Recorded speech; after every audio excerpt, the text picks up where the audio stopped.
विक्रम बेताल की मज़ेदार कहानी। बहुत समय पहले की बात है। उज्जैन के महान राजा विक्रमादित्य अपने ज्ञान, साहस और न्यायप्रियता के लिए दूर दूर तक प्रसिद्ध थे। एक दिन उनके दरबार में एक साधु आया और उसने राजा से कहा, महाराज, मैं आपको एक कठिन परीक्षा में डालने आया हूँ। अगर आप इस चुनौती को सफलतापूर्वक पार कर लेते हैं तो आपको एक ऐसी शक्ति प्राप्त होगी जिसे पाकर आप अमर हो सकते हैं। विक्रमादित्य ने उत्सुकता से पूछा, साधु महाराज, ये कैसी परीक्षा है? साधु ने कहा, आपको इस शमशान घाट के पुराने पीपल के पेड़ से एक बेताल को पकड़कर लाना होगा। लेकिन ध्यान रखना, बेताल बहुत चालाक है। वह आपको अपनी कहानियों में उलझाकर आपकी बुद्धि को परखने का प्रयास करेगा। विक्रमादित्य बिना किसी हिचकिचाहट के सहमत हो गए और रात्रि में शमशान घाट की ओर निकल पड़े। वहां पहुंचकर उन्होंने पीपल के पेड़ से बेताल को पकड़ा और उसे अपने कंधे पर डालकर वापस महल की ओर चलने लगे। बेताल ने राजा से कहा, राजन, अगर तुम मेरे इस मार्ग में चुपचाप मुझे ले जाते हो तो तुम्हारा सिर फट जाएगा। इसीलिए मैं तुम्हें एक कहानी सुनाऊंगा और तुमसे एक प्रश्न पूछूंगा। अगर तुमने उत्तर दिया तो मैं वापस पेड़ पर चला जाऊंगा, लेकिन अगर तुम उत्तर नहीं दे पाओगे तो मैं तुम्हारे साथ चलूंगा। राजा विक्रम ने सहमति में सिर हिलाया और फिर बेताल ने अपनी 5वीं कहानी शुरू की। बहुत समय पहले की बात है। महादेवपुर नामक राज्य में राजा धर्मेंद्र का शासन था। राजा की एकमात्र संतान राजकुमारी शीतल अपनी सुंदरता और बुद्धिमानी के लिए पूरे राज्य में प्रसिद्ध थी। उसकी शादी के लिए कई राजा और राजकुमारों ने प्रस्ताव भेजे थे, लेकिन शीतल ने किसी को पसंद नहीं किया। उसने अपनी सहेली से कहा, मैं केवल उसी से विवाह करूंगी जो मुझे सच्चे दिल से प्रेम करेगा और मेरे दुख सुख में साथ देगा। राजा धर्मेंद्र ने सोचा कि अब समय आ गया है कि शीतल की शादी कराई जाए। उसने अपनी बेटी की इच्छानुसार एक स्वयंवर का आयोजन किया और देश विदेश से राजाओं और राजकुमारों को निमंत्रण भेजा। स्वयंवर के दिन राजकुमारी शीतल ने एक युवक को देखा जो अन्य राजकुमारों से अलग था। वह साधारण कपड़ों में था, लेकिन उसकी आंखों में एक चमक थी जो किसी राजा या राजकुमार से कम नहीं थी। शीतल ने उसे ही अपना वर चुना।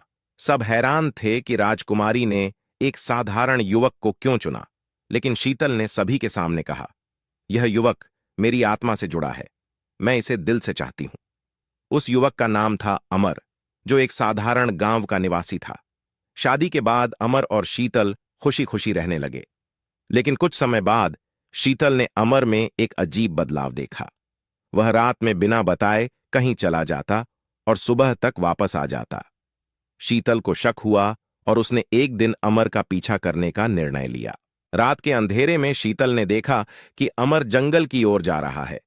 कुछ देर बाद उसने देखा कि अमर एक गुफा के पास पहुंचा और वहां पहुंचते ही वह एक विशाल सांप में बदल गया। शीतल यह देखकर हैरान रह गई। वह समझ गई कि अमर एक इच्छाधारी सांप है। वह बिना आवाज किए महल लौट आई, लेकिन उसके दिल में डर समा गया था। अगले दिन शीतल ने अमर से सीधे पूछा, तुम कौन हो? क्या तुम एक इच्छाधारी सांप हो? अमर ने यह सुनकर सिर झुका लिया और बोला, हां, मैं एक इच्छाधारी सांप हूं। मैं तुम्हें दुखी नहीं करना चाहता था, लेकिन अब सच बताने का समय आ गया है। मुझे एक श्राप मिला था कि मैं इच्छाधारी सांप बन जाऊंगा और केवल सच्चे प्रेम से ही इस श्राप से मुक्त हो सकता हूं। तुम्हारे प्रेम ने मुझे इस श्राप से बचा लिया है। शीतल ने उसे माफ कर दिया और दोनों फिर से खुशी खुशी रहने लगे। लेकिन यह कहानी यहीं खत्म नहीं हुई। अमर के इस रहस्य का पता एक दुष्ट तांत्रिक को चल गया। तांत्रिक ने सोचा कि अगर वह अमर को मारकर उसकी इच्छाधारी शक्ति प्राप्त कर ले तो वह संसार का सबसे शक्तिशाली इंसान बन जाएगा। उसने एक दिन अमर को मारने की योजना बनाई। तांत्रिक ने शीतल को धमकी दी और कहा, अगर तुम अमर को मेरे हवाले नहीं करोगी तो मैं तुम्हें और तुम्हारे पूरे परिवार को नष्ट कर दूंगा। शीतल भयभीत हो गई, लेकिन उसने अपने पति को बचाने के लिए एक योजना बनाई। रात को जब तांत्रिक अमर को मारने के लिए आया तो शीतल ने अपनी बुद्धिमानी से तांत्रिक को धोखा देकर उसे एक जादुई जाल में फंसा लिया। तांत्रिक की शक्तियां उसी जाल में खत्म हो गईं और वह वहीं दम तोड़ दिया। अमर अपने श्राप से मुक्त हो गया और शीतल के साथ सुखपूर्वक रहने लगा। उनके प्रेम और साहस ने न केवल उनके जीवन को बचाया, बल्कि पूरे राज्य में उनकी कहानियों की चर्चा होने लगी। बेताल ने कहानी खत्म की और फिर उसने राजा विक्रम से प्रश्न पूछा, राजा विक्रम, बताओ, तांत्रिक के जादुई जाल में फंसने का सबसे बड़ा कारण क्या था? क्या वह शीतल की बुद्धिमानी थी या अमर का प्रेम जिसने उसे बचा लिया? राजा विक्रमादित्य ने कुछ क्षण सोचा और फिर उत्तर दिया, यह शीतल की बुद्धिमानी थी जिसने तांत्रिक को हराया। अगर वह डर के आगे हार मान लेती तो अमर को बचाया नहीं जा सकता था, लेकिन उसका साहस और चतुराई ही असली कारण थे। जैसे ही विक्रम ने उत्तर दिया, बेताल हंसते हुए बोला, तुमने सही उत्तर दिया राजा विक्रम, लेकिन तुमने फिर से अपनी चुप्पी तोड़ी, इसलिए मैं वापस पेड़ पर जा रहा हूं। यह कहकर बेताल फिर से उड़कर पीपल के पेड़ पर जा बैठा। राजा विक्रमादित्य ने अपनी तलवार कसी और फिर से बेताल को पकड़ने के लिए पेड़ की ओर बढ़े। Please like and subscribe to my channel for more stories.